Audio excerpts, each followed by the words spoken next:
السلام عليكم ورحمة الله وبركاته. الحمد لله رب العالمين والعاقبة للمتقين ولا عدوان إلا على الظالمين، والصلاة والسلام الأتمان الأكملان على النبي المبعوث رحمة للعالمين وعلى آله وأصحابه ومن اهتدى بهداه واتبع سنته إلى يوم الدين.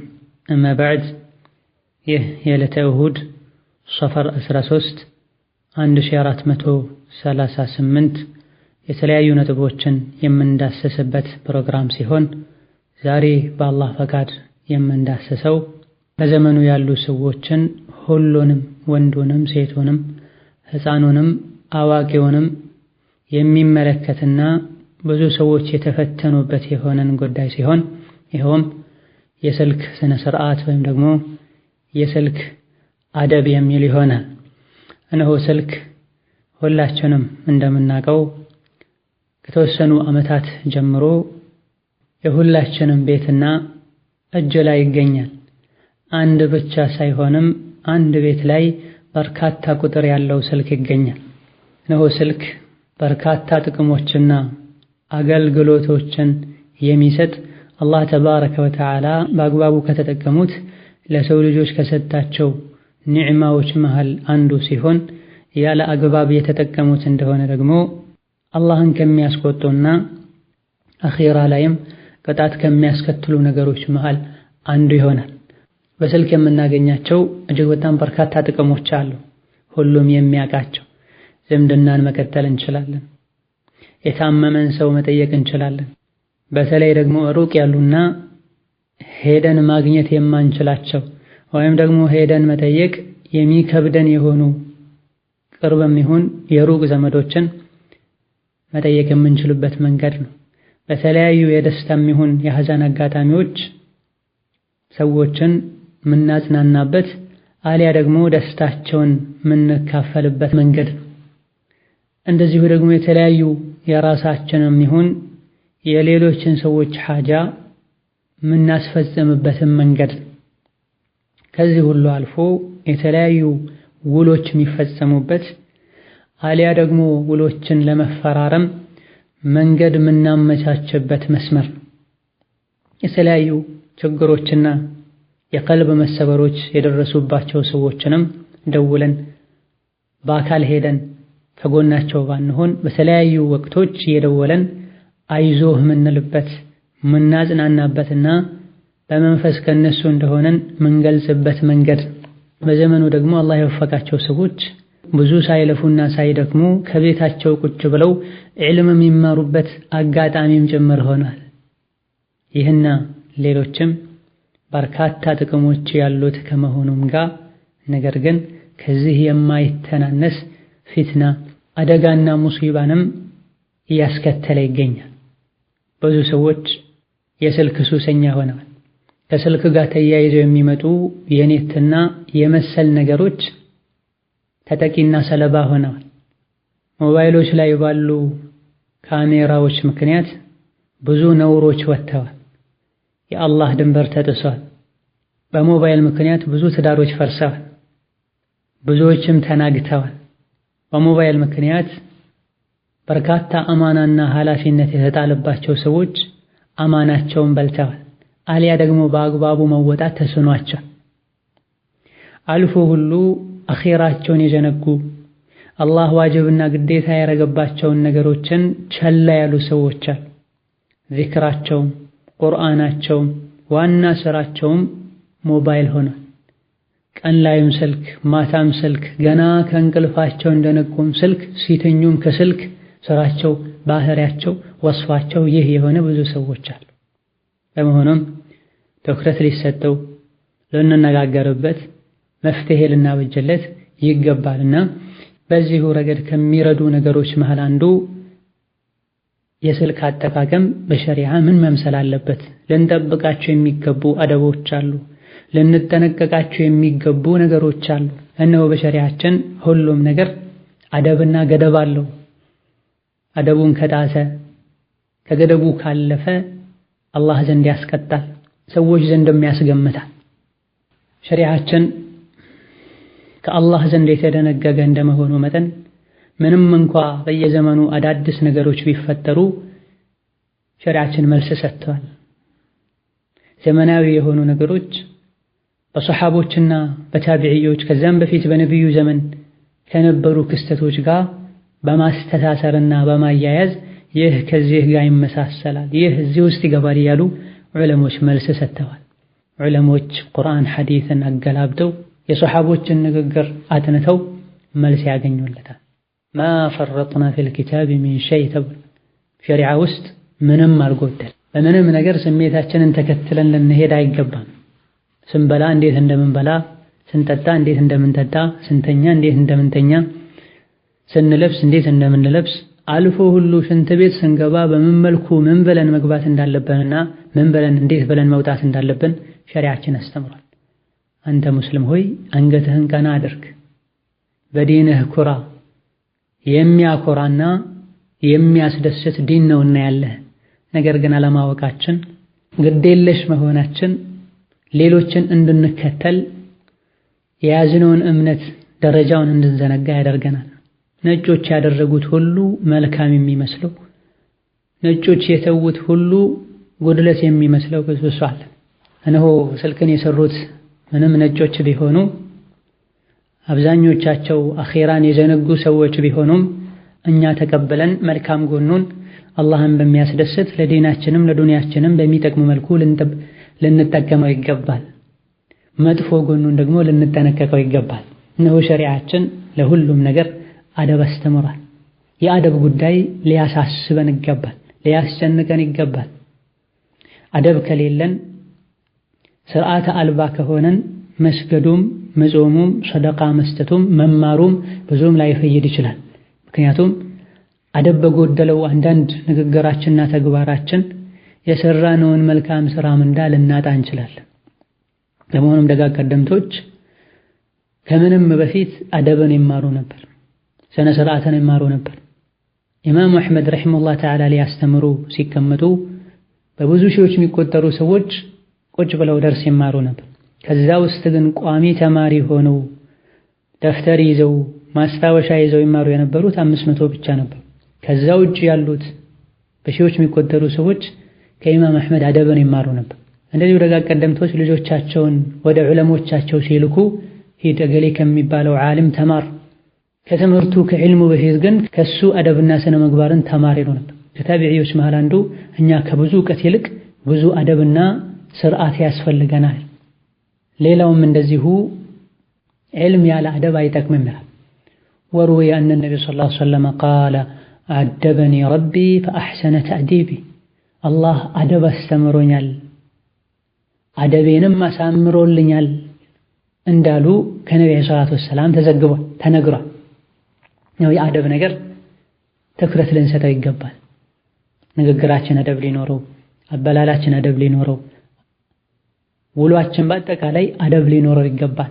ከምንም በላይ መጠበቅ ያለበት አደብ ከአላህ ጋር ያለ አደብ ነው። ከረሱል ጋር ሰለላሁ ዐለይሂ ወሰለም ያለ አደብ ነው። ከወላጆች ጋር ያለ አደብ ነው። ከዑለሞች ጋር ሊኖረን የሚገባ አደብ ነው። እንደዚህ ያለ ይወርዳል። ብዙ አደቦች አሉ። ከአላህ ጋር ሊኖረን የሚገባውን አደብ በተመለከተ በጥቂቱ ካሁን ቀደም ሙስሊም ከጌታው ጋር ሊኖር የሚገባ ስነ ስርዓት በሚል አጠር ያለ ሙሐደራ ተዳሷል። በቀጣይም በአላህ ፈቃድ በዚህ ዙሪያ አለፍ አለፍ ያለን ወሳኝ የሚባሉ አደብ ነክ ነጥቦችን ምንዳስስ ይሆናል። ዛሬ በአላህ ፈቃድ የምንዳስሰው ከሁሉም አደቦች ጋር ግንኙነት ያለውን ጉዳይ ነው። ስልክ ከአላህ ጋር መደብ ሊያስተሰን ይችላል። ከነቢዩም ጋር አደብ ሊያስተሰን ይችላል። ከወላጆቻችን ጋር፣ ከዑለሞች ጋር፣ ከጎረቤቶቻችን ጋር ከቅርቡም ከሩቁም አደብ ሊያስተሰን ይችላል። በመሆኑም የስልክን አደብ በተመለከተ ሁላችንም ግንዛቤ ሊኖረን ይገባልና አላህ ለሁላችንም አደብ ይስጠን፣ አደባችንንም ያማረና ለአላህ ተብሎ የተያዘ አደብ ያድርግልን። አንዳንድ ሰዎች የራሳቸውን ጥቅም ለማግኘት ሲሉ አደብ ይይዛሉ። የፈለጉትን ነገር ካገኙ በኋላ አሊያ ደግሞ እንደሚያገኙ ሲያረጋግጡ አደባቸው ይበላሻል፣ ጸባያቸው ይቀየራል። የሙእሚን አደብ ቋሚ ሊሆን ይገባል። አደቡን የሚያስተካክለው አደብ መያዝ ስርዓተኛ መሆን የሙስሊም ባህሪ መሆኑን ስላወቀ ሊሆን ይገባል። ለአላህ ብሎ አጅር ፈልጎ ሊሆን ይገባል። እሱ እንደፈለገው የሚቀያየረው አደብ ሊሆን አይገባም። የስልኩን አደብ መጠበቁም በሁለቱም በኩል ሊሆን ይገባል። በሚደውለውም በሚደወልለትም ግለሰብ በኩል የበለጠ አደብ የሚያስፈልገው የሚደውለው ሰው ጋር ከመሆኑ ጋር ማለት ነው። ምክንያቱም የፈለገው እሱ ነው፣ ባለ ጉዳዩ እሱ ነው። እሱን ከአደብ ቢጥስ የተደወለለት አካል በአደብ ሊመልስ፣ አደብ ሊያስተምር፣ ሊታገስ ይገባል። የስልክ አደቦችን ማወቅና መጠበቃችን ኡመተል ኢስላም ማህበረሰቡ፣ ቤተሰብ በመሃሉ ፍቅር እንዲኖር፣ መዋደድ እንዲኖር፣ መቻቻል እንዲኖር፣ አማና እንዲጠበቅ፣ የጋራ ጠቃሚ የሚባሉ ነገሮች እንዲጠበቁ፣ ጎጂ የሚባሉ ነገሮች እንዲጠፉ ያደርጋል። እስልምና አንድን ነገር ሲያስተምርና ወደ አንድ ነገር ሲጣራ ዘርፈ ብዙ የሆኑ ጥቅሞች ውስጡ ላይ ስላሉት የስልክን አደብ በመጠበቃችን አሁን በጥቂቱ የጠቀስኳቸው ነገሮች ይገኛሉ። የስልክን አደብ ባለመጠበቃችን ደግሞ የሚመጡ ብዙ መዘዞች አሉ። ዋና ዋና ከምንላቸው የስልክ አደቦች መሃል የመጀመሪያውና አንደኛው ምንደውልበትን ሰዓት ማወቅና የስልክ ሰዓት መምረጥ። ወደ አንድ ግለሰብ ለመደወል ስናስብና ስንፈልግ ሓጃ ሲኖረን እኛ ግለሰቡ ጋር ምንፈልገው ግለሰብ ጋር ለመደወል ጉዳይ ኖሮን ሓጃ ኖሮን ለመደወል እንደተነሳሳ ነው ሁሉ ምንደውልበት ግለሰብም ሓጃ ሊኖረው፣ ስራ ላይ ሊሆን፣ እረፍት ላይ ሊሆን፣ ምግብ ላይ ሊሆን፣ ከቤተሰብ ጋር ሊሆን፣ መንገድ ላይ ሊሆን እንደሚችል መገመት ይኖርብናል። በአካሉን ካሄዶ ለመዘየር ሸሪዓችን ጊዜና አደብ አስቀምጣል።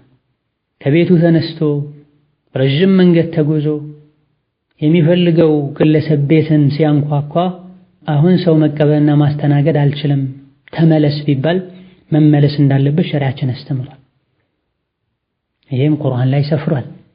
ሱረቱ ኑር 28ኛው አንቀጽ ላይ ወኢን ቂለ ለኩም እርጅዑ ፈርጅዑ ሁወ አዝካ ለኩም፣ አንድ ቤት መግባት ስትፈልጉ አስፈቅዱ፣ ተመለሱ የተባላችሁም እንደሆነ ተመለሱ ይላል አላህ ተባረከ ወተዓላ ሱረቱ ኑር ላይ። በዘመኑ ያሉ አብዛኛው አደብ የጎደላቸው ሰዎች አይደለም ቤት መተው ተመለሱ ተብለው በስልክ ደውለው አሁን አይመቸኝም አትምጣ ቢባሉ፣ አሊያ ደግሞ ደውለው ሳይመለስላቸው ቢቀር ልባቸው ይታመማል፣ ጸባያቸው ይቀየራል። በቀጣይ የደወሉለትን ደውለውለት ያላነሳውን ሰው አሊያ ደግሞ አንስቶ አሁን አይመቸኝም ያለውን ሰው ሲያገኙት ፊታቸው ሁሉ ይለዋወጣል፣ ድምጻቸው ሁሉ ይቀየራል። በአካል መጥቶ የታክሲ ከፍሎ ረጅም ጉዞ ተጉዞ እንኳ በር ጋር ደርሶ አሁን ሰው ማስተናገድ አልችልም ተመለስ ቢባል መመለስ እንዳለበት አላህ ቁርአን ላይ ያስቀምጣል። ሁወ አዝካ ለኩም ብሏል። ይህ ለእናንተ የተሻለ ነው ብሏል። በግድ ከፍታችሁ ከመግባት መመለስ አልችልም ሌላ ጊዜ አይመቸኝም ብለህ አስገድደህ ከመግባት አሁን አይመቸኝም ተመለስ ሌላ ጊዜና ከተባልክ እሺ ብለህ መመለሱ የተሻለ ነው። ኢማን የገባቸው ሰሐቦች እንደው የማንም ቤት አንኳኩቼ ተመለስ በተባልኩኝ ይሉ ነበር። ዛሬ መለሰኝ አትምጣ አለኝ ሰው አይፈልግም ተብሎ የሰው ስም ይጠፋል፣ ስጋው ይበላል። ይሄን በአካል ሰዎችን ለመጠየቅ ጊዜ ካስፈለገው በስልክ ለመደወል የበለጠ ጊዜ ያስፈልጋል። ምክንያቱም ቤቱን ቁጭ ብሎ ነው የሚደውለው። በመሆኑም በምንደውልበት ጊዜ የምንፈልገው ሰው ስልክ ማንሳት የሚችልበት ወቅት ነው ወይ? አይተኛም ወይ? ከስራ ደክሞ የሚገባበት ወቅት አይሆንም ወይ? ከቤተሰብ ጋር ሊሆን አይችልም ወይ? ይመቸዋል ወይ ብለን ልናስብ ይገባናል። በተለይ የምንደውለው አሳሳቢ ለሆኑ ጉዳዮች ሲሆን፣ ሰፊ ወቅት የሚያስፈልገው ሲሆን፣ የምንደውልለት ግለሰብም እርትባጦች የሚበዙበት ከሰዎች ጋር ብዙ ግንኙነት ያለው ሰው ኃላፊነት የሚበዛበት ሰው ሲሆን ሰዓት ልንመርጥ ይገባናል። የሚመቸው ሰዓት የት ነው ብለን ልንጠይቅ፣ አሊያ ደግሞ የእሱን ስልክ የሰጠንን ሰው ምን ጊዜ ነው የሚመቸው ልንል፣ ከሱ ቅርብ የሆኑ ሰዎችን እሱ ብዙ ጊዜ ስልክ የሚጠቀምበትን ሰዓት ልንጠይቅ ይገባናል። በእርግጥ ጊዜ የማይሰጡ አስቸኳይ ጉዳዮች ሊኖሩ ይችላሉ። ይሄ እንደ ሁኔታው ይታያል። ላኪን በተቀሉ ስልክ ስንደውል ሰዓት ልንመርጥ ይገባናል። የሆነ ነገር ትዝ ባለን ቁጥር እያነሳልን እንደውል አይገባም። የተኛን ሰው አስደንግጠን ልንቀሰቀስ እንችላለን። አልፎ ሁሉ በድንጋጤ ለበሽታ ሁሉ ልንዳረግ እንችላለን። ምናልባትም የእንቅልፍ ችግር ያለበት ሰው ሊሆን ይችላል። ረስቶ ሳይለንት ሲያደርግ ተኝቶ ሊሆን ይችላል። በስንት መከራ እንቅልፍ ሲወስደው ድጋሚ ስልኩ ሲጮህ ከዛ በኋላ ሳይተኛ አድሮ በደወለው ሰው ቀልቡ ሊሰበር፣ ምናልባትም አላስፈላጊ የሆነ ነገር ሊናገርና ዱዓ ሊያደርግም ይችላል። የሙእሚንን ቀልብ መስፈር ከባድ ወንጀል ነው። ውጪ ሆኖ መደወልን በጊዜ ከመገደብ አልፎ ሸሪዓችን ቤት ውስጥ ያሉ ሰዎች ሁሉ አንዳንድ ክፍሎችን ከመግባት የሆነ ወቅት ላይ እንዲከለከሉ እንዲታቀቡ አላህ አዟል። ቀደም የጠቀስነው እዛው ሱረቱ አኑር ላይ 3 ወቅቶች ላይ ሕፃናት እንኳ ቢሆኑ ወላጆቻቸው ያሉበትን ክፍል አስፈቅደውና አንኳኩተው እንጂ እንዳይገቡ አላህ አዟል። ከሶላት አልፈጅር በፊት ረፋድ ላይ ሰዎች እረፍት የሚያደርጉበት ወቅት ላይና ከኢሻ ሶላት በኋላ ሕፃናቱን ከዝም ብለው መኝታ ቤት የከፈቱ እንዳይገቡ ቁርአን አስተምሯል። ለአካለ መጠን የደረሱ ደግሞ መቼም ቢሆን ሳያስፈቅዱ እንዳይገቡ ከልክሏል። አንድ ግቢ ውስጥ አንድ ቤት ውስጥ የሚኖሩ ቤተሰቦች ወቅት ተመድቦላቸዋል። ሕፃናቱን ቢሆኑ መኝታ ቤት ሮጠው መግባት የለባቸውም። በተለይ 3 ወቅቶች ላይ አዋቂዎች ከሆኑ ደግሞ መቼም ሳያስፈቅዱ መግባት የለባቸው። ባልና ሚስት ከሆኑ ብቻ ነው ዝም ብለው ከፍተው መግባት የሚችሉት። እነሱም ቢሆን አንኳኩተው ሰላም አለይኩም ብለው ይገቡ የተሻለ። እንደዚሁ ደግሞ ሙሳፊር የሆነ ሰው ከመንገድ ሲመጣ በፈለገው ጊዜ በማታ ዝም ብሎ በሩን አንኳኩቶ ከፍቶ እንዳይገባ ሸሪዓችን ከልክሏል። መንገድ ቆይታችሁ ስትመጡ ቀድማችሁ አሳውቁ ብሎ ከስልክ ጥቅሞች መሃል አንዱ ባለንበት ዘመን መቼ እንደሚመጣ የት እንደደረሰ ደውሎ ማሳወቅ። እንደዚሁ አይብ ፈልጎ ከሰፈር ከጉዞ እንደተመለሱ ድንገት በር ከፍቶ መግባት ተገቢ አይደለም። ቤተሰቡን ያስደነግጣል። ቤተሰቦቹን ሳይዘጋጁ እሱ ማየት በማይወደው መልኩ ሆነው ሊያይ ይችላል። ራሷን ቸላ ብላ የቆየች ምስት ራሷን ታስተካክል ዘንድ ፀጉሯን ታበጥር ዘንድ በማታ ዝም ብሎ መጥቶ አይግባ ብለዋል። ለዚህም ነው ነብዩ ሰለላሁ ዐለይሂ ወሰለም ከአንድ መንገድ ሲመለሱ ቀድመው መስጂድ ይገቡ ነበር፣ ሱና ይሰግዱ ነበር፣ መምጣታቸውን ያሳውቁ ነበር። ሕፃናት ወጥተው ይቀበሏቸው ነበር። ከዛ በኋላ ነው ቤተሰባቸው ይገቡ የነበር። ኢዘን አንደኛውና የመጀመሪያው አደብ ምን ደውልበትን ወቅት ለይተን ልናቅ ይገባናል። ካላነሱ ልንሰበር ይገባናል። ቆይተህ ደውል ከተባለን እሺ ልንል ይገባናል። ይሄን የምንለው የግለሰቦች ስልክ ሲሆን እማ 24 ሰዓት ክፍት የሆኑ ስልኮች ሲሆኑና ሁሉም ወቅት ላይ አገልግሎት የሚሰጡ ስልኮች ሲሆኑ እንደ ሆቴል ያሉ እንደ ሐኪም ቤት ያሉ ስልኮች ሲሆኑ በፈለግነው ወቅት መደወል ይቻላል። እማ ለግለሰብ ሲሆን ወቅቱ መጠበቅ ይኖርበታል። ከዚህ ቀጥሎ ያለው ወሳኝ የሚባል ነጥብ ምንደውልበትን ስልክ ማጣራት ነው። አንዳንዴ በግምት የገሌ ስልክ መሰለኝ ብለው ይደውላሉ። ሌላ ጊዜ ደግሞ ስልኩን ያውቁታል፣ ሲደውሉ ያልሆነ ቁጥር ይጫናል። በጥንቃቄ ጉድለት የመጣ ማለት ነው። ይህ ማይመለከተው ሰው ጋር በመደወል የደወልንለትን ሰው ወቅቱን ባለማወቅ ያሰብነው ሰው ባለመሆኑ የሰውን ቀልብ መስበር ይሆናል። የታመመን ሰው ማስቸገር ሊሆን ይችላል። የተኛን ሰው መቀስቀስ ሊሆን ይችላል።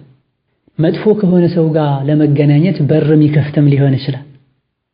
ሴት ናት፣ ሴት ጋር ነው ወደው የፈለገችው። በጥንቃቄ ጉድለት አንድ ቁጥር ተዛብቶ ወንድ ጋር ይሄዳል። ይህ ደግሞ ኢብሊስ የላከው ወንድ ይሆናል። ሴትን ሆን ብሎ የሚፈልግ ሰው ይሆናል። ከዛ ራሷን ወጥመድ ውስጥ ታስገባለች። በስህተት የደወልን እንደሆነም የደወልን የምንፈልገው ሰው አለመሆኑን ካወቅን ወዲያውኑ ይቅርታ ብለን ልንዘጋ ይገባናል። በስህተት እኛ ጋር የተደወለ እንደሆነም ይቅርታ ተሳስተሃል ልንል ይገባናል። የምንፈልገው እኛ አለመሆናችንን ከማወቃችን ጋር የማያገባንን ማይመለከተንን ወሬ ልንሰማ አይገባም። የሰው ምስጢር ልናደምጥ አይገባም። ይቅርታ ተሳስተሃል፣ ሰላም አለይኩም ብለን ልንዘጋው ይገባል። ሁለተኛው ሙሂም የሚባል ነጥብ ምንደውልበትን ስልክ እርግጠኛ መሆን። እማ በቃላችን የሐፈዝነው ሊሆን ይገባል። በጥንቃቄ ምንጫነውን ቁጥር ያየን ልንጫን ይገባል። አሊያ ደግሞ ፊት ለፊታችን የተጻፈ ሆኖ ቁጥሩን አንድ ባንድ ያየን ልንደውል ይገባል። እንደዚሁ ስራ ያጡ መጃን የሚባል ነገር መጅኑን ያረጋቸው ሰዎች አሉ። በግምት ብቻ ያነሱ ሰው ጋር ይደውላሉ። ማነህ እንተዋወቅ፣ ማነሽ እንተዋወቅ ይላል። ሌሎች ደግሞ ዘመን ያመጣው ዋትስአፕ እና መሰል ከስልክ ጋር የተያያዙ መስመሮች ላይ እንተዋወቅ ያሉ ሃይሎ ያሉ ጽፋል። የሙእሚን ወቅቱ ውድ ነው። ልቡ ጥበቃ ያስፈልጋል። ከሆነ ካልሆነው ሰው ጋር መገናኘት መተዋወቅ የምንገናኘውን ሰው ባህሪ መጥፎ የሚሆን ጥሩ እንድንላበስ ሰበብ ይሆናል። የግድ ካልሆነ በስተቀር ከሰዎች ጋር ግንኙነታችንን ልንቀንስ ልንገድበው ይገባል። የምናውቀውና የምንቀርበውን ሰው እንኳን በአግባቡ ማስተናገድ አስቸጋሪ ይሆናል በዘመኑ። እንዴት ብለን ነው ከሌላ ሰው ጋር ለመተዋወቅ ጥረት የምናደርግ? የማናውቀውን ሰው ስልክ አንስተን የምንደውለው? ከዚህ ቀጥሎ ያለው አደብና ሙሂም የሚባል ነጥብ ስንቴ ነው ደጋግመን መደወል ያለብን? አንዴ ስንደውል ካልተነሳለን ስንቴ ነው መደወል ያለብን? ስንቴ ነው መደጋገም ያለብን? የተወሰኑ ዑለሞች ከሶስት በላይ በአንድ ጊዜ መደወል የለብንም ይላሉ። አንዴ እንደውላለን፣ ትንሽ ቆይተን ሁለተኛ እንደግማለን፣ አሁን ትንሽ ቆይተን ሶስተኛ እንደግማለን። ከዛ በኋላ አራተኛ መድገም የለብንም።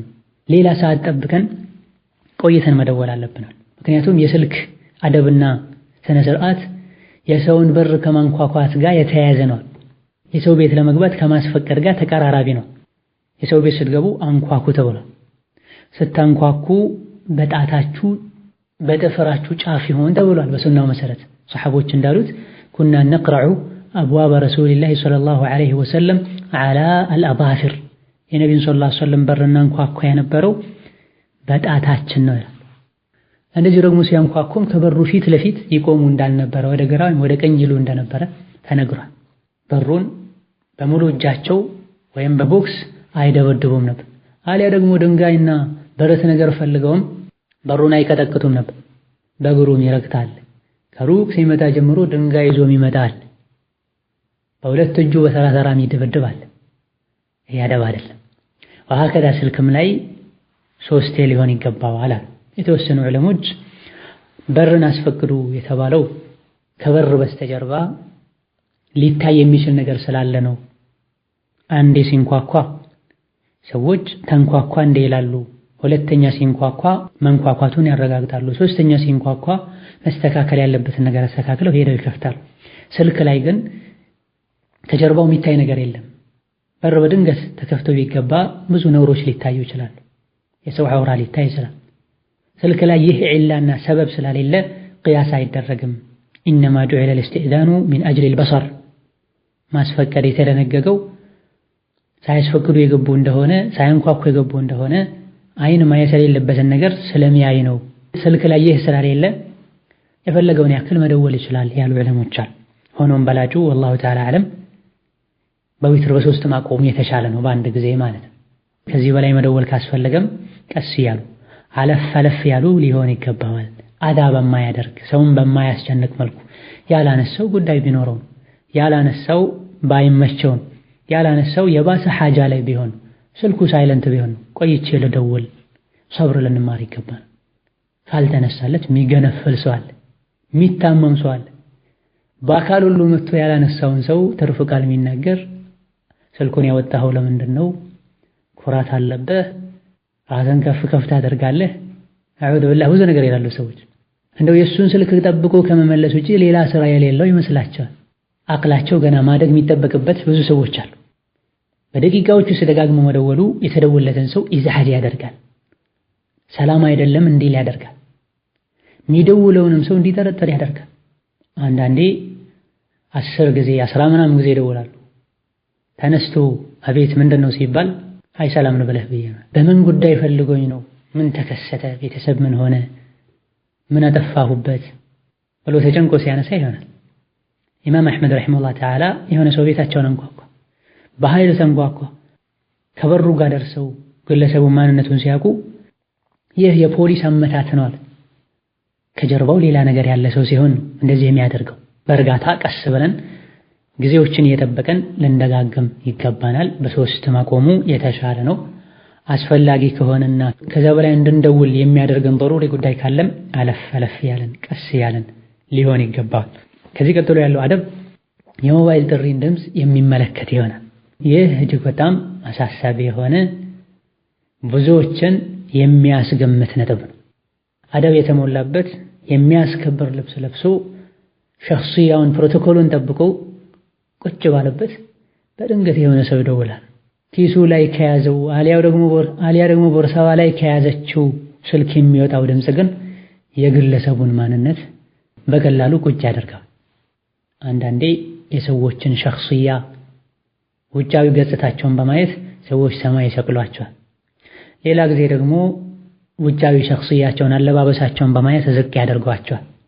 ካለባበሱና ከውጫዊ ሸኽሲያው በስተጀርባ ያለውን እውነታውን ምንነቱን ለማወቅ ሐቂቃውና ምንነቱን ለማወቅ እስኪናገር መጠበቅ የግድ ነበር ካሁን ቀደም ይላሉ። አሁን ባለንበት ጊዜ ግን እሱም ባይናገር የስልኩ ጥሪ ማንነቱን ያሳያል። የአንዳንዶች ጥሪያቸው ዘፈን ነው፣ አላህ ይጠብቀን። ሌሎች ደግሞ መንዙማ የሚሉት ነገር፣ ሌሎች ነሺዳ ነው፣ ሌሎች ደግሞ ከት ብሎ የሚስቅ ሕፃን ወይም ደግሞ አዋቂ ያደርጋሉ። ሌላ ደግሞ የቤተሰቡን የልጁን የሚስቱን ድምፅ ያደርጋል።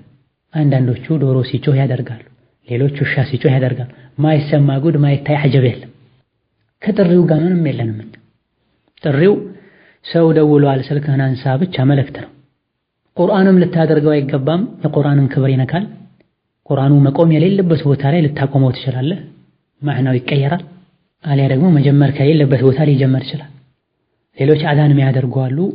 አዛን የሶላት ወቅት መግባቱን ለማሳወቅ የተደነገገ የተከበረ የሸሪዓ መገለጫ ምልክት እንጂ አንተ ምስኪኑ ሰው ምናልባትም ጀማዓን በአግባቡ ማሰግደው ሰው ሰዎች ፈልገውህ እንደደወሉ ማሳወቂያ አይደለም፣ ሸዒራ ነው።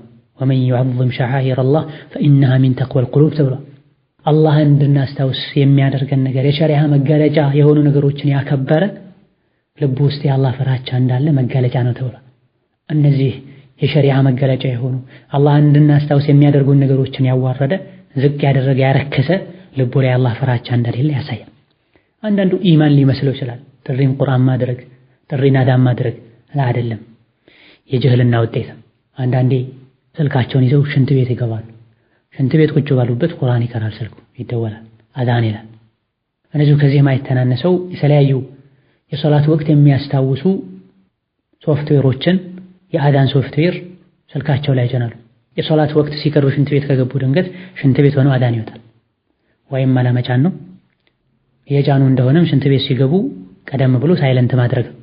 ይሄም ምለው የአዳን ወቅትን የሚያስታውስ ሶፍትዌር ስለመጫኑ ነው። አማ ጥሪን አዳን ማድረግ፣ ጥሪን ቁርአን ማድረግ የተከለከለ ነገር ነው። በጭራሽ ሙስሊም ሊዳፈር አይገባም። ሌላው ደግሞ ዘፈን ነው። የተከበረው የአላህ ቤት ውስጥ ሰዎች ገብተው ይዘፍናሉ፣ አሊያ ደግሞ ዘፈን ከፍተው ያደምጣሉ ቢባል አይመስለንም ነበር። ዛሬ መስጂድ ውስጥ ዘፈን እየተሰማ ነው። የተለያየ አይነት ዘፈኖች። ኢትዮጵያዊው የኢትዮጵያ ዘፈን ያሰማናል። በል በብሔር ደረጃ ሁሉ በአንድ በኩል ኦሮምኛ ይዘፈናል፣ በሌላ በኩል ትግርኛ፣ በሌላ በኩል ጉራጉኛ ይዘፈናል። የአላህ ቤት ላይ በስንት መከራ ልባቸውን ሰብስበው ሰዎች አላሁ አክበር ብለው ዱንያን ወደ ኋላ ጥለው ከነፍሳቸው ጂሃድ ፈጥረው ኹሹዕ ለማምጣት እየጣሩ ከአንደኛው ሶፍ ከሁለተኛው ሶፍ ከአራተኛው ሶፍ የዘፈን ማት ይሰማል። አላህን እንፍራ። ለዱንያ አጠቀምበታለሁ ብለን በገዛነው ስልክ የአላህን ቁጣ እናምጣ። በአንተ ጥሪ ምክንያት ኹሹዓቸው በተበተነ ሰዎች ልክ አላህ ዘንድ ትጠየቃለህ። ምስኪን ሶላት ውስጥ ዘፈን ማሰማቱ ለሱ ቀላል ነው። ላኪን ሶላት ውስጥ ሆኖ እጅን አንቀሳቅሶ ዘፈኑን መዝጋቱ ወንጀል ነው። ማሻአላህ የጃሂልን ስራ ተመልከቱ። ለረጅም ሰዓት ስልኩ እየቀወጠ መስጂዱን እያናወጠ ስልኩን አይዘጋውም። ለምን አዘጋም ሲባል ከሶላት በኋላ እየሰገድኩ እንዴት እንቀሳቀሳለሁ ይላል። ልቡ 100 ጊዜ ተንቀሳቅሷል። የአካሉ መንቀሳቀስ ግን ያስጨንቀዋል። አንድ ሰጋጅ ሶላት የሰገደ አይኑን ከቂብላ ከሱጁዱ ቦታ ወደ ሌላ ዞር ያደረገ እንደሆነ አላህ ተባረከ ወተዓላ አኢላ ኸይሪን ሚኒ ከኔ የተሻለ ማን ኖሮ ነው ወደሱ ዞር የምትለው ይላል። ይሄን ሲያብራሩ ዑለሞች ከአይን መዞር የበለጠ የከፋው የልብ መዞር ነው ይላል። ሶላት የሰገድክ አይነ ስጁድ ቦታ ሊሆን ይገባል፣ ልብህ አላህ ዘንድ ሊሆን ይገባል። አይኑም ይዞር ሰው አለ፣ ልቡም ይዞር ሰው አለ። ሁለቱም የተወገዘ ነው። ላኪን የከፋው የልብ መዞር ነው። አንገቱን ደፍቶ የሚሰግድ ሰው አለ፣ ላኪን ልቡ ዓለምን ይሽከረከራል። እዚህ ጋር የአላህ ባሮችን አዳ ያደረገ በሞባይሉ ጥሪ መስጂድ ውስጥ ዘፈን እያሰማ የአላህን ቤት ክብር እየነካ እጁን አንቀሳቅሶ ከኪሱ ስልኩን አውጥቶ ወይም ደግሞ ባለበት መዝጋት ይከብዳል። መንቀሳቀስ ይቻላል ወይ ሶላት ላይ?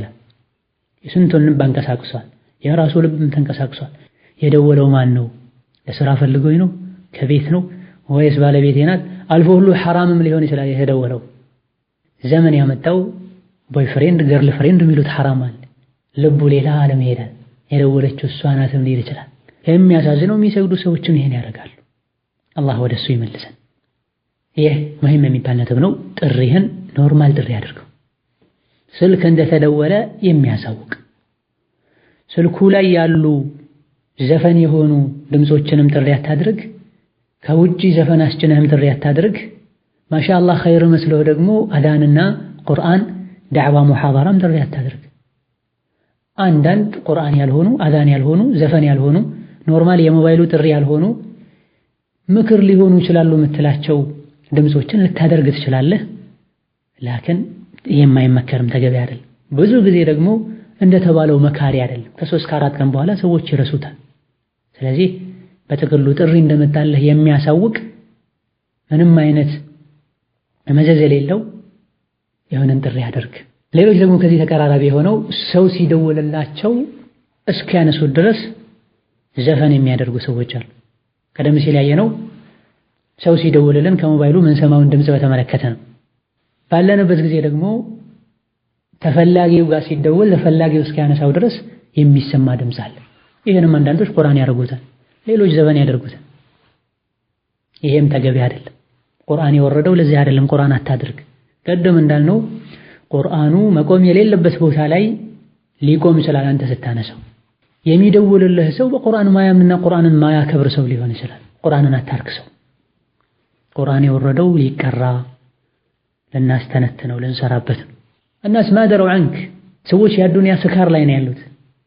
ሲደውሉ ያንተን መውዒዛ ያንተን ወዕዝ የሚያደምጡ ጥቂቶች ናቸው። ሆኖም አደርጋለሁ ካልክ ቁርአን አታድርግ፣ ዘፈን አታድርግ። ከዚህ ውጭ ያሉት ብታደርግም ባታደርግም ብዙ ችግር አይኖረው። እዚህም ላይ ቅድም እንዳልነው የሚያስገምት ነገር ይሆናል። ማስቀመጥ የሌለበትን ያስቀምጣል። ያውም በየወሩ ይከፈልለታል። ይሄን ለማድረግ ከሆነና ካደረግ አላህ ዘንድ የማያስወቅሰ ነገር አድርግ። ከሸሪዓ ጋር የሚጋጭ ነገር አታድርግ።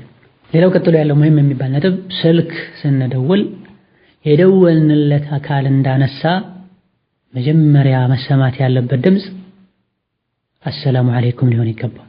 ከምንም በፊት ሰላም አለይኩም የሙስሊሞች መለያ ነው። የደወልከለትን ሰው በሰላም እንጂ ለሰላም እንጂ እንደማትፈልገው ማሳወቂያ ነው። ልክ ሲያነሳ አሰላሙ አለይኩም እሱም ካቢዘገ የተደወለለት አካል ሰላም አለይኩም ብሎ ይጀምር። ደዋዩ ሙስሊም ነው ብሎ የሚገመት ከሆነ የተደወለለት አካልም ሰላም አለይኩም ሲባል ወአለይኩም ሰላም ብሎ የመመለስ ግዴታ አለበት። ሸሪዓም ያስተማረን ይሄን ነው። ነብዩ ሰለላሁ ዐለይሂ ወሰለም አንዱ መጥቶ አልጅ ልግባ አለ።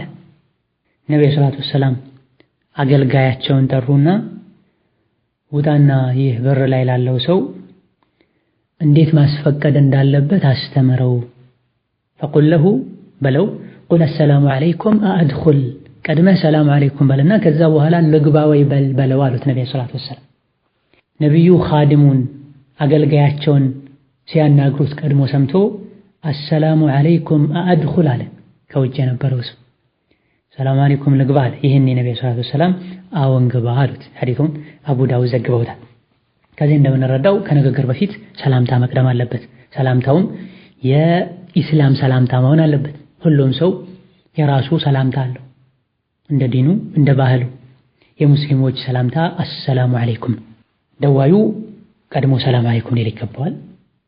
የተሻለው አሰላሙ አለይኩም ወራህመቱላሂ ወበረካቱሁ። ከዚህ ተጨማሪ የሚባል ነገር የለም። የተደወለለት አካልም ልክ እንዳነሳ ሰላም አለይኩም ሲሰማ ወአለይኩም ሰላም ወራህመቱላሂ ወበረካቱሁ ማለት አለበት። ከዚህ የሚጨመር ነገር የለም። ወመግፊረቱሁ ወሪድዋኑሁ ወዓፊየቱሁ የሚሉት ነገር አለ አይባልም፣ ተገቢ አይደለም። አብዱላህ ብን ዑመር አንዱ አሰላሙ አለይኩም ወራህመቱላሂ ወበረካቱሁ ወመግፊረቱሁ ወዓፊየቱሁ ብሏቸው ወአለይከ ሚአ ወኢን ዓድተሃ ተስመዑ ሚኒ ማ የሱኡከ ከማ ቃል። አንተም ላይ 100 ያልከው አይነት ነገር ይሁን፣ ድጋሜ ግን ይሄን ትልና የማያስደስትህ ነገር ከኔ ይገጥመሃል ብለውታል። አይጨመርም። ከረሱል ሰለላሁ ዐለይሂ ወሰለም አልተገኘም። የሚያበቃው ወበረካቱሁ የሚለው ላይ ነው። ከሰላም አለይኩም ውጪ እንደምን አደርክ፣ ሶባህ አልኸይር፣ ሶባህ ኑር፣ ጤና ይስጥልኝ እንዳነሱ ቀድሞ አሉ የሙስሊሞች አደብ አይደለም። ሶባህ አልኸይር፣ ሶባህ ኑርን በተመለከተ አንዳንድ ዑለሞች እንደሚጠቅሱት የሌላ እምነት ተከታዮች ሰላምታ ነው። ውስጡ ላይም ሌላ መልእክት አለው። ኑርና ظላም ጨለማና ብርሃን ራሳቸውን የቻሉ ኃይሎች ናቸው፣ አምላክ ናቸው ብለው የሚያምኑ ሰዎች አሉ። ጨለማ መጥፎ ነገርን የሚያመጣ ኃይል ነው። የመጥፎ ነገሮች ጌታ ነው። ብርሃን ደግሞ የጥሩ ነገሮች ጌታ ነው። ይሄን ልንጠነቀቀው ይገባል። ሐታ ከሰላም አለይኩም በኋላ አንዳንድ ዑለሞች እንደሚሉት ከሆነም ካስፈለገም መሳከላህ ቢልኸይር መሳከላህ ቢኑር ልንል ይገባናል። አሎ ማለትን በተመለከተ አስሉ አመጣጡ ከሌሎች ነው የመጣው የፈረንሳዮች ቃል ነው ሙስሊሞች ሊጠነቀቁት ይገባል ያሉ ዕለሞች አሉ። በመሰረቱ ከነሱ የተጀመረ ቢሆንም ስልክ ሲደወል ሁሉም የሚጠቀመው የጋራ ቋንቋ የጋራ ቃል ሆኗልና ብንጠቀመው ችግር የለም ያሉ ዕለሞች አሉ። ሆኖም ብንል ይሄንን ካብንል ከሰላም አለይኩም መቅደም የለበትም። ቀድመን ሰላም አለይኩም ልንል ይገባናል። ሙስሊም ካልሆነ ሰው ጋር በዛት የሚደዋወል ሰው ከሆነ አንስቶ አቤት ይበል ማልነበል ይበል። ስልኩን የሚያውቀው ከሆነ የሚደውለው ሙስሊም ከሆነ ሰላም አለይኩም ይበል። ደዋዩን ቀድሞ ሰላም አለይኩም ባይል ማለት ነው። እዚህ ጋር ልንጠነቀቀው የሚገባ ስህተት አለ። ይሄ ምንድነው? የደወለው አካል ደውሎ ስልኩ ከተነሳም በኋላ ዘምረ ማነህ እስኪባል ድረስ ይጠብቃል። ይህ የአደብ ማነስ ነው፣ የአቅል ማጣትም ጭምር ነው፣ የደወሉለትን ሰው መናቅም ጭምር። እሱን ስሜታዊ እንዲሆንና እንዲቆጣ ማድረግ፣ የሰዎችን አይብ መከታተልም፣ ሳያስፈቅዱ መግባትም። ፈላጊው የደወለው ግለሰብ ነውና ፈላጊው ቀድሞ ማንነቱን መግለጽ አለበት። ፈላጊው ነውና የመጣው ከውጭ የገባ ያለው ነው። በቤት በማንኳኳት ቅያስ ስናደርገው ከውጭ የሚገባው ነው ሰላም አለይኩም ማለት ያለበት። በጣም ደግሞ አደብ ያነሳቸው ሐያ የጎደላቸው ገጠወጥ የሆኑ የግለሰቡን አይብ የሚከታተሉ አሉ። ግለሰቡ አለ የለም ብለው ለማጣራት ሲፈልጉ የት እንዳለ ምን አይነት ቦታ ላይ እንዳለ ማወቅ ሲፈልጉ ሲከታተሉ ደውለው ዘም ይላሉ። ምናልባትም በሌላ ስልክ ደውለው አላነሳ ብሏቸው ሊሆን ይችላል። በሩፍ ኖሮት ሐጃ ኖሮት በሌላ ስልክ ዞረው ይመጣሉ። በር አልከፍት ሲሏቸው በመስኮት በጣሪያ ሊገቡ ይሞክራሉ። በሌላ ስልክ ደውለው ምናልባት ካነሳ የኔን ለምን አላነሳም ይሄን ለምን አነሳ የት ነው ያለው? ያደብ ማነስ ነው። በአንተ ስልክ በሚያውቀው ስልክ ምናልባት ያላነሳው ካንተ ጋር ሲያወራ ረጅም ጉዳይ እንዳለ ሊያውቅ ይችላል። በሆነም ሰዓት አይበቃኝም ብሎ ትቶት ሊሆን ይችላል። አደብ የሌለህና ስርዓት አልባ ከመሆን አንፃር ያንተን ስልክ ለማንሳት ፈልጎ ሊሆን ይችላል። ሌላ ሰው ደወለለት፣ የሚጠብቀው ሰው ሊኖር ይችላል። አነሳ፣ ምንም አይደለም። ጥፋቱ ያንተ ነው፣ የሱ አይደለም። ሲፈልግ የማንሳት ሳይፈልግ የመተው መብት አለው። የሚደወልለትን ሁሉ ስልክ የማንሳት ግዴታ የለበትም። አላሁማ ኢላ ወላጆቹ ከደወሉ ቤተሰቦቹ ከደወሉ ማንሳት ሊወጁበት ይችላል። ባለንበት ጊዜ ያለው በተለይ እኛ ሙስሊሞች ጋር ተማሪ የሚባሉ ሰዎች ጋር ያለው ትልቁ ችግር የፈትዋ ጉዳይ ነው። ለፈትዋ ደውዬ አልተነሳለኝም፣ እናንተው ታስተምራላችሁ፣ እናንተው ባስተማራችሁት አሰሩበትም፣ ሰው ሲደውላችሁ አታነሱም፣ የኡማውን ጉዳይ ቸላላችሁት ይላል። ይሄ ወደፊት ራሱን የቻለ ነጥብ አለው። እዚሁ ወደፊት ራሱን የቻለ ነጥብ ሆኖ ይመጣል። ሆኖም ለፈትዋውን ከማንሳት የሚወጅብበት በሀገር ብቸኛ ሙፍቲ ሲሆን አንድ ሀገር ላይ ያለው እሱ ብቻ ሙፍቲ ከሆነ የሚደውሉ ሰዎችን ሁሉ ያነሳ ማስተናገድ ይወጅብበታል። ዓለሙን ቢሆን ለፈትዋም ቢሆን የሚደውለውን ሁሉ የማንሳት ግዴታ የለበትም። አይችልምም። የሰው ልጅ የተለያዩ ظروፎች አሉበት። የሚደውሉ ሰዎችን ቁጭ ብሎ ጠብቆ ስልክ ብቻ እየመለሰ አይኖር። አሁንም ትልቁ እዚህ ጋር ልንጠነቀቀው የሚገባ አደብ የደወልንለት ሰው ስልኩን ካነሳ በኋላ ዝም ማለት የለብንም። አደብ ነው። ሰላም አለይኩም ልንል ይገባል። የምንፈልገው ሰው ከሆነ እናናግረዋለን፣ ካልሆነ አለው እንላለን። የለም ከተባለን ሲመጣ ይደውልልኝ ብለን እንዘጋለን፣ ወይም ሌላ ጊዜ እንደውላለን ብለን እንዘጋለን። ሌላው እዚህ ውስጥ የሚካተተው ሙሂም የሚባለው ነጥብ ስልክ አንስተን ማን ነህ ስንባል በግልጽ ስማችንን መንገር አለ። እገሌ ነኝ፣ ከዚህ ሀገር ነው የምደውለው፣ ለዚህ ጉዳይ ነው የምደውለው መባል አለበት። ወዲያውኑ ማንነቱን ግልጽ አድርጎ መናገር አለበት። ከሰሃቦች መሃል አንዱ ነቢ ጋር መጥቶ በር አንኳኳ። ነቢዩ ማን አሉት? እኔ አላቸው። ከዛ ነቢ ሰለላሁ ዐለይሂ ወሰለም እኔ አሉ። እኔ ማለቱን ጠልተውት ማለት ነው። ማን እንደሆነ ስሙን መንገር እንዳለበት ማመላከት ፈልገው ማለት ነው። ስልክ ደወልክ፣ የተደወለለት አካል ማንነትህን የማያውቅ ከሆነ ሙሉ ስምን ተናገር።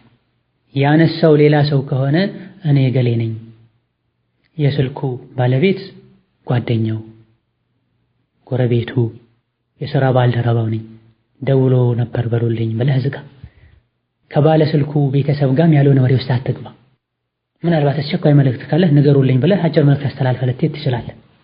ሲደውሉ ማንነትን መደበቅ፣ ማንነቱን በበቂ መልኩ የማይገልጽ ስም መጥቀስ ተገቢ አይደለም። ማነህ? አቡ ፉላን። ማን ነው አቡ ፉላን? አይታወቅም። ይሄ በተለይ ባለንበት ጊዜ በጣም እየሰፋ ያለ ችግር። ወንዱም ሴቱም አቡ ፉላን ኡሙ ፉላን።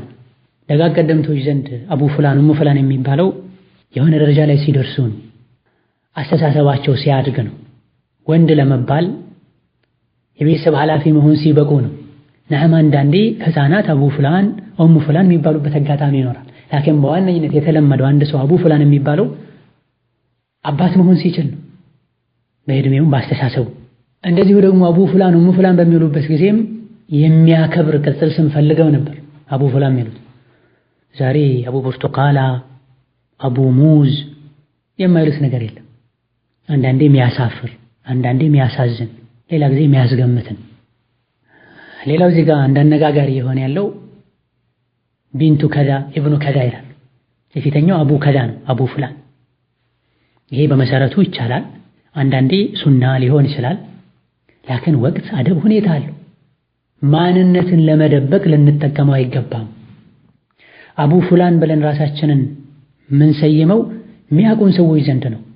ስሙ ለምሳሌ ሙሐመድ ኢብኑ አብድላህ እንደሆነ ይታወቃል። በተጨማሪ አቡ ሰዕድ ሊል ይችላል፣ አቡ ሰዒድ ሊል ይችላል። ስሟ መተለን ፋጢማ ቢንት ሙሐመድ እንደሆነ ይታወቃል። ኡሙ ፈድል ልትል ትችላለች፣ ኡሙ ወይስ ልትል ትችላለች። የሚያውቁን ሰዎች ጋር ተጨማሪ መታወቂያ ስማት ነው እንጂ ማንነታችንን ለመደበቅ ልንጠቀመው አይገባም። ፌስቡክ ላይ ማንነቱ ማይታወቅ አቡ ፍላን ይላል፣ የሀገር ሰዎችን ሰብስቦ ያስተምራል። ለሚያስተምረው ነገር ኃላፊነት መውሰድ አይችልም።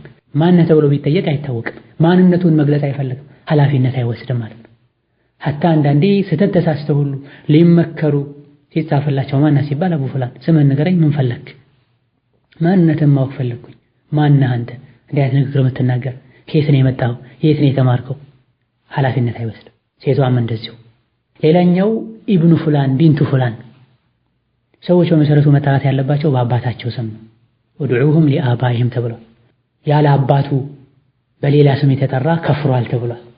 የኩፍሩን ተፍሲር በተለያየ መልኩ ቢፈስሩትም በመሆኑም እያንዳንዱ ሰው ሴትም ይሁን ወንድ በአባቱ ስም መጠራት አለ። በሌላ ሰው ስም ወይም በሌላ ወስፍ መጠራት የለበትም።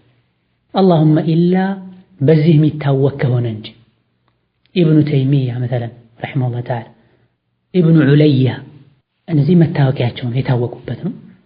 በእናታቸው ስም በቅድመ አያታቸው ስም ሊጠሩ ይችላሉ። አሊያ በሀገራቸው ስም ሊጠሩ ይችላሉ። በጎሳቸው ስም ሊጠሩ ይችላሉ። ባለንበት ጊዜ በጣም አነጋጋሪ የሆነ ያለውና ብዙ ሰዎች እንደ ጥያቄ ያነሱት ያለው ቢንቱ ኢስላም ይላሉ ብዙ እህቶች። ይህ እንዴት ይታያል ይላል። አቁል ወላሁ ተዓላ አዕለም። አስሉ ይቻላል፣ ችግር የለም። አንዳንዶች አልፈው ሄደው ቢድዓ ነው ቢሉም ማለት ነው። ቢድዓ ነው የምንለው አንድን ነገር በዚህ መልኩ መጠራት ሱና ነው፣ የኢስላም አካል ነው ካልን ነው፣ ነብዩ አድርገዋል ካልን ነው። አማ እንደዚህ በራሱ ጊዜ ዝም ብሎ ካደረገው እንደ መታወቂያ ካደረገው ምንም ችግር የለውም። ቢድዓ ነው አንልም። ቢድዓ ነው ያለ ሰው ተሳስቷል። አቢል ኢስላሙ ላ አበሊ ሲዋሁ ኢዛ ፍተኸሩ ቢቀይስን አው ተሚሚ። አባቴ እስላም ነው፣ ሌላ አባቴ የለኝም። ሰዎች በጎሳቸው ቢኮሩ እኔ የአሜሪካ ዜግነት አለኝ፣ የሳውዲ ዜግነት አለኝ፣ እኔ አማራ ነኝ፣ እኔ ኦሮሞ ነኝ ብለው በዘራቸው በጎሳቸው ቢፎክሩ እኔ አባቴ እስላም ነው ብላ። ይሄ ዑለሞች የደጋገሙት ያለ ታዋቂ ሽዕርን። ከዚህ በመነሳት ቢንቱ ኢስላም ኢብኑ ኢስላም ያለው ይህ እስላም ልጅ ነኝ በእስልምና ይኮራለሁ ለማለት ከሆነ ችግር የለው ይቻላል። እንደሚታወቀው አባቴ እስላም ነው የወለደኝ የሚል ማንም የለም። እዚህም ጋር እንደው ይከለከላል የምንለውም እንደው ይከለከላል ካለን ማንነትን ለመደበቅ ለመሸወድ ለማታለል ብለን ምንደበቅበት ከሆነ ናም ይከለከላል። ቅድም አቡ ላይ አቡ ፍላን ኡሙ ፍላን እንዳልነው እዚህ መላል እንደ ተጨማሪ ግን ኢብኑ ኢስላም ቢንቱ ኢስላም ቢል ምንም ችግር የለውም። በተለይ ንያው በእስላሙ ለመኩራት የእስላም አለኝታ ነኝ ኢንሻአላህ ለእስላም እከላከላለሁ ለማለት ፈልጉ ከሆነ ምንም ችግር የለውም። እዚህ ግን የተፈለገው ስንደውል ማንነታችንን መግለጽ ይጠበቅብናል። ስንጠየቅም ምንም አይነት ኩራት ሊሰማን አይገባም። ስምን ከመናገር ወደ ኋላ እንድትል የሚያደርግህ ነገር የለም። ከሸሪዓ የሚጋጭ ስም ከሆነ ወዛው ይቀየርልሃል። ማንነት እንዳይታወቅ የምትፈልግ ከሆነ አንተ ባክብሮት ልትስተናገድም አይገባም። ስምን ከመንገር ወደ ኋላ ማለት መሸሽ፣ ሌላ ስም መናገር የደወሉለትን አካል ማናቅ ነው። የደወሉለትን ሰው ማስጨነቅ ነው። ማን የደወለው ማንነቱን ለምን አይነግረኝም እንዲሉ ያደርጋል። ሌላው ከዚህ ተያይዞ ያለው አደብ በሰላምታ እንደጀመርነው ንግግሩን በሰላምታ ልናጠናቀቅ ይገባናል። በሰላም ሰላምታ። አቡ ዳውድ ከአቡ ሁረይራ ባስተላለፉት ሐዲስ ነብዩ ሰለላሁ ዐለይሂ ወሰለም إذا انتهى أحدكم إلى المجلس فليسلم فإذا أراد أن يقوم فليسلم فليست الأولى بأحق من الآخرة بلا አንዳችሁ አንድ ሰዎች ያሉበት ቦታ ላይ ሲደርስ አሰላሙ አለይኩም ይበላል። ጨርሶ ተሰናፍቶ ሲሄድም ወሰላሙ አለይኩም ይበላል። ከፊት ሰላም አለይኩም መባል እንዳለበት መጨረሻ ላይም ሰላም አለይኩም መባል አለበት። በመሆኑም ስልክ ስናጠናቅቅ ንግግራችንን ስናበቃ ወሰላሙ አለይኩም ወራህመቱላህ ልንል ይገባናል። ሌላው ሙሂም የሚባለው ነጥብ የድምፅ ጉዳይ ነው። አንዳንድ ሰዎች ስልክ ሲያወሩ በጣም ይጮሃሉ። የደወሉለትን ሰው ጆሮ እስኪያደነቁሩ የጆሮ በሽተኛ እስኪያደርጉ ድረስ።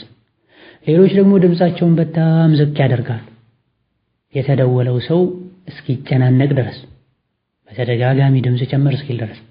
ወብተጊ በይነ ዛሊካ ሰቢላ ነው መመሪያው። በሁለቱ መሃል መካከለኛ የሆነ አካሄድን ልንሄድ ይገባናል። በመሰረቱ ድምፅ ዝቅ ማድረግ፣ ድምፅን መካከለኛ ማድረግ አደብ ነው። ወኽፊድ ሚን ሰውቲክ ኢነ አንከረ አልአስዋት ለሰውቱል ሐሚር ተብሏል። ድምፅህን ዝቅ አድርግ፣ ከድምፆች ሁሉ መጥፎ ድምፅ ማለት የአህያ ድምፅ ነው ተብሏል ስለሚጮህ። ይሄን አደብ ልንጠበቅ ይገባናል። በጣም ጮኸን አውርተን የደወልንለትን ሰው ኢዝዓጅ ልናደርግ ልንረብሽ አይገባም። አንዳንዴ ስልኩን ሁሉ ለተወሰኑ ሳንቲሜትሮች ወይም ሚሊሜትሮች ያርቃል ከሚደውለው ሰው ከሚመጣው ጩኸትና ኢዝዓጅ የመጣ ማለት። ሌላ ጊዜ ደግሞ በጣም ድምፁ ዝቅተኛ ከመሆኑ የመጣ ጆሮው ላይ ለጥፏል በላ ቢሆን ሁለቱም የተወገዘ ነው። የደወልንለት ሰው ድምፅ ጨመር ካለን እንጨምራለን። ዝቅ አድርግ ማለት ግን ሊከብድ ይችላል። የተደወለለት ሰው አደብ ያለው ሰው በአደብ ሰዎች የሚያስተናግድ ሰው ከሆነ ጮህከብኝ ድምፅህን ቀንስ ማለት ይከብዳል። ሆኖም ሲበዛበት ተገዶ ድምፅህን ቀንስ ሊል ይችላል፣ ትንሽ ቀንስ ሊል ይችላል። ይሄን ለማድረግ ከተገደደን በአደብ ሊሆን ይገባል። ይቅርታ ድምፅህን ትንሽ ቀንሰው በደንብ ሰማህ ዘንድ ሊባል ይገባል። ድምፁ ዝቅተኛ የሆነ ሰው ከሆነ የደወለው ይቅርታ ድምፅ ጨምር ልንል ይገባል። የሚደውለው ሰው ግን ሚዛኑን የጠበቀ ድምፅ ሊያሰማ ይገባዋል። በዚህ መልኩ የስልክ የድምፅ አደብን አለመጠበቃችን የፈለግነውን ነገር እንዳናገኝ፣ የደወልንለትን ሰው ቀልብ እንድንሰበር፣ አዛ እንድናደርግ ያደርገናል። ድምፅን ጮክ በማድረግና በአፍንጫ በማውራት ራሳቸውን ከፍ የሚያደርጉ ይመስላቸዋል። አንዳንድ ሰዎች ሲያወሩ ድምፃቸውን የሚቀይሩ ራሳቸውን ከፍ የሚያደርጉ ሰዎች አሉ። ይህ የኩራት በሽታ ነው። በእንዲህ አይነት በሽታ ከተጠቁ ሰዎች ልትሆን አይገባም። ሌላውና በዚህ በዛሬው ርዕስ የመጨረሻ መቋጫ የማደርገው ውሸት ተጠንቀቂ። ውሸት በሸሪዓችን የተወገዘ ባህሪ ነው። ከከባድ ወንጀሎች መሃልም አንዱ ነው። የሙናፊቅነት መገለጫም ነው። ከጥንት ጀምሮ ሰዎች ይዋሻሉ። ባለንበት ጊዜ ግን ስልክ በተለይ ሞባይል የውሸት በሮችን በሰፊው የከፈተ ነው። አደብ አላቸው የሚባሉ የተከበሩ ሰዎችን ሁሉ ያስዋሽ ነው። ተደውሎ የት ነህ ሲባል መስጂድ ነኝ ይላል፣ ያለው ገበያ ውስጥ ነው። የት ነህ ሲባል ገበያ ነኝ ይላል፣ ያለው ቤት ነው። ሱቅ ነኝ ይላል፣ ያለው ሆስፒታል ነው። ሆስፒታል ነኝ ይላል፣ ያለው መኪና ውስጥ ነው። ነገሮችን ሐቂቃቸውን ሲቀይር ይታያል። አላህ ከሰማይ ያያል፣ ይሰማል፣ መላኢኮች ይጽፋሉ። ከግራ ቀኝ ያሉ ሰዎችም ይገምታሉ፣ ይነቃሉ። አላህን ልትፈራ ይገባል አንተ ሙስሊም ወገን። በተለይ እድሜያቸው የገፋ ጭንቅላታቸው ላይ ነጯን ጨርቅ ጣል ያደረጉት ላይ ሲሆን ደግሞ በጣም ያስጠላል። ውሸት ያዋርድሃል፣ ብታምነው ብትደሰትበትም እውነት ያድንሃል ብትፈራውም ተብሏል። በሀገራችን ሐቅን ተናግሮ ከመሸበት ማዳር ይባላል። ያለኸው ሐኪም ቤት ከመሆኑ ጋር ሱቅ ነኝ እዚህ ሆነኝ ትላለህ። የ1000 ብር ወይም ደግሞ የ500 ብር ጥቅም እንዳያልፈህ ብለህ ነው። ደንበኛ እንዳያመልጥ ብዬ ነው። ያለው መገናኛ ነው፣ መርካቶ ነኝ ይላል። ድንገት ብለህ ይሄ እኮ መርካቶ አይደለም ስትለው አይ ደንበኛ ነው፣ እቃ ሊወስድ ነው፣ ጥቅም እንዳያመልጠኝ ብዬ ነው። ሌላ ጊዜ ደግሞ ሱብሃንአላህ ያለው ሌላ መጥፎ ቦታ ነው፣ ከሙስሊም የማይጠበቅ ቦታ ነው። መስጂድ ነኝ ይላል። በወንጀል የመጣበትን ውርደት በውሸት ከራሱ ላይ ማንሳት ይፈልጋል። ውሸት ያዋርዳል እንጂ ያከብር። አላህ ከመቆጣቱ መላኢኮች አንተ ላይ ወንጀል ከመጻፋቸው በተጨማሪ ካጠገብህ ያሉ ሰዎች ለአንተ ያላቸው አመለካከት ይወርዳል፣ የንቁሃል። ዲንህንም ታሰድባለህ። ሙስሊም ከሆንክ የሙስሊሞችን መለያ ካደረግ ሂጃብ አድርገሽ ኮፍያ አድርገህ ጀለብያ አድርገህ ከሆነ የምትዋሸው እስልምናን ያሰድብ። ድሮ ሙስሊም አይዋሽም ይባል ነበር፣ ሙስሊም አማና አይበላም ይባል ነበር። ዛሬ ይሄ የደከመ የተሸረሸረ መጥቷል። አንዱ ሰበቡ ስልክ ነው። ታክሲ ሙሉ ሰው ባለበት አላህን መዘንጋቱ መላኢኮችን መዘንጋቱ ሳያንሰው ታክሲ ላይ ያሉ 10-11 ሰዎችን ሁሉ ንቆትቷቸው ያለው ሌላ ክፍለ ሀገር ነው መርካቶ ነኝ ጦር ኃይሎች ነኝ። ሌላ ጊዜ ደግሞ አንድ ቅርብ የሆነ ቤተሰብ እንደነገረኝ ያለው ጸዳ ያሉ አካባቢዎች የባለ ሀብቶች አካባቢ መሆኑን ለማሳየት ያለው መርካቶ ምን አለሽ ተራ ነው ላከን ቦሌ ነኝ ሲል ትሰማዋለህ፣ ሲኤምሲ ነኝ ሲል ትሰማዋለህ። የሐቂቃ ምስኪን የሆነ ሰው ነው። ከሰዎች የታዘበውን ሲነግረኝ እድሜያቸው የገፋ የሸበቱ አንዳንዴ ፊታቸው ላይ ሁሉ የነቢ ሱና የሚታይባቸው ሰዎች ታክሲ ሙሉ ሰው ባለበት ተደውሎላቸው የት ነው ሲባሉ ድምጻቸውን ጮክ አድርገው ወአለይኩም ሰላም እንዳላሉ ያለው መሃል መርካቶ ዛህማ ውስጥ ነው። ላኪን ቦሌ ነኝ ሀያት መንደር ነኝ ሲል ትሰማዋለህ። ለሱ ውሸት እኔ እንቀጠቀጣለሁ አሉ ሰውየው። ጀዛላሁ ኸይረን ወሐፊዘሁ። ይሄኛም በግልጽ የምናየው ነገር ነው፣ የሚደጋገምም ነገር ነው። ጁምዓን ሶላት ሰግደው የወጡ የት ነህ ሲባሉ እሱ ያለው ዓለም ባንክ ነው አሊያ ደግሞ መከኒሳ ነው መርካቶ ነኝ አንዋር ሰግጄ ወጣሁ ነኝ ይላል። ለምንድን ነው? እማ ከጓደኞቹ ጋር አብሮ ምሳሌ ይበላ ነው ወይም ቅድም እንዳልነው የሆነች ነገር ሊሸጥ ነው ወይም ሊገዛ ነው። የአዱንያ ጥቅም እንዳያመልጠው ብሎ አኺራውን ያበላሻል። ውሸታም አላህ ዘንድ የሚጠብቀው ቅጣት ውርደቱ ስቃዩ ከአሁን ቀደም ሙስሊም አይዋሽም በሚለው ሙሐደራ ላይ በሰፊው ተብራርቷል። ያን ሙሐደራ ፈልጎ ማድመጥ ይቻላል። ውሸትን እንድንለምደው በቀላሉ ውሸት ላይ እንድንወጥ ካደረጉን ነገሮች መሃል አንዱ ሞባይል ነውና አላህን ልንፈራ ይገባል። አዝካሮችን ስንል ይሄንም ታሳቢ ልናደርግ ይገባል። ከቤት ስንወጣ ቢስሚላህ ተወከልቱ ዐለላህ ወላ ሐውለ ወላ ቁወተ ኢላ ቢላህ اللهم إني أعوذ بك أن أضل أو أضل أو أزل أو أزل أو أظلم أو أظلم أو أجهل أو يجهل علي من دعاء ይሄን ዱዓ ማዕናውን ልናሰፋው በስልክም ከሚመጡ ሸሮች በስልክም ከሚመጡ ስህተቶች በስልክ ከሚመጡ ጅህልናዎች በስልክ ከሚመጡ በደሎች አላህ እንዲጠብቀንም ጭምር ነይተንበት ሊሆን ይገባል። በምላስ ብቻ ማለቱ በቂ አይደለም፣ በልባችንም ጭምር ልንለው ይገባል። ይሄን ዱዓ ውሸት መዘዙ ብዙ ነው። ቀደም የጠቀስኩት ሙሐደራ ላይ በሰፊው እንደተብራራው በምላስ ብቻ ያበቃም የውሸት መዘዝ። እግራችንን እናስዋሸዋለን፣ አይናችንን እናስዋሸዋለን፣ እጃችንን እናስዋሻለን፣ ጆሮአችንን እናስዋሻለን። የት ነህ ሲሉት እሱ መርካቶ ሆኖ ሳለ ፒያሳ ነኝ ያለ ሰው እግሩን አስዋሽቶታል፣ አይኑን አስዋሽቶታል። እግሩ ያልሄደበት ቦታ ላይ እንዳይሄድ አድርጓል። አይኑ ያላየውን መንደር እንዳየ አድርጓል። አላህ ተባረከ ወተዓላ ውሸታምን ያዋርደዋል በአዱንያም በአኺራ። የሚዋሹ ሰዎች ሁሌ ይዋርዳሉ፣ ሁሌ ያፍራሉ፣ የልብ ሰኪናም የላቸውም፣ ይንቀጠቀጣሉ። በስልክ የሚዋሹ ሰዎች ደግሞ በተለይ ውርደታቸው ቅርብ ነው። አንዳንዴ በስልኩ ራሱ የት ነህ ተብለው አንድ ቦታ ላይ ሆነው ሌላ ቦታ ነኝ ያሉ ሰዎች ያደወለለት ሰው አዲስ አበባ አይደለም ወጣ ብያለሁ ይላል። ላኪን ባጠገቡ ታክሲ ረዳት እየጠራ ሲያልፍ የሞላ መርካቶ አውቶቡስ ተራ አብነት ብሎ ሲጠራበት ይሰማል። ምናልባትም እዚህ አይደለሁም ያለው ሰውም ከደቂቃዎች በኋላ ሲያልፍ ሊያየው ይችላል። ወለዐዛቡል አኺረቲ አኽዛ፣ የአኺራው ቅጣት ውርደቱ የከፋ ነው፣ ቅጣቱም የከበደ ነው። አላህን እንፍራ፣ አንዋሽ፣ ከሙስሊም የማይጠበቅን ነገር ከማድረግ እንጠንቀቅ። هذا والله تعالى أعلم። ለዛሬ ከዚህ በላይ መዳሰስ አንችልም። በቀጣይ ሳምንቶች በአላህ ፈቃድ ከዚሁ ከስልክ የተያዙ እጅግ በጣም ወሳኝ የሚባሉ ነጥቦችን የምንዳስስበት ፕሮግራም ይኖረናል። በሰማነው የምንጠቀም አላህ ያደርገን። ከሱ ዘንድ የሆነ የአማራ አደብ ለሁላችንም ይስጠን። ከመጥፎ አደብና ከጋጠ ወጥነትም ይጠብቀን። ወሰላሙ አለይኩም ወረሕመቱላሂ ወበረካቱሁ።